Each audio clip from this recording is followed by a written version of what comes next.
గత 138 సంవత్సరాలుగా సురభి సంస్థ ద్వారా అనేక నాటకాలను ప్రదర్శించి మనల్ని అలరిస్తున్న సురభి కుటుంబం నుంచి 6వ తరం కళాకారుడైన సురభి జయచంద్రవర్మ గారి మాటల్లోనే తెలుసుకుందాం.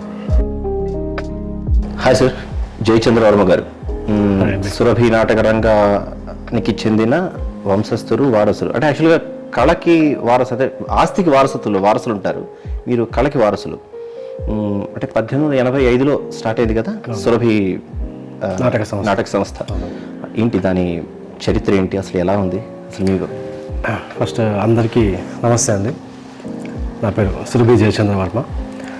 ముందుగా నేను కృతజ్ఞత తెలుపుకోవాలండి. ఏంటంటే 100 సంవత్సరాల చరిత్ర సురభికి ఉన్నప్పుడు ఏమైపోతుందా ఈ సురభి, ఎలా బతుకుతుంది, ఏంటి తర్వాత భవిష్యత్తు ఏంటి అనుకున్న సందర్భంలో మా సురభి నాటకాన్ని బతికించిన వ్యక్తి కేవీ రమణాచారి గారండి. ప్రస్తుతం తెలంగాణ ప్రభుత్వానికి అడ్వైజర్గా ఉన్నారు. అవునండి.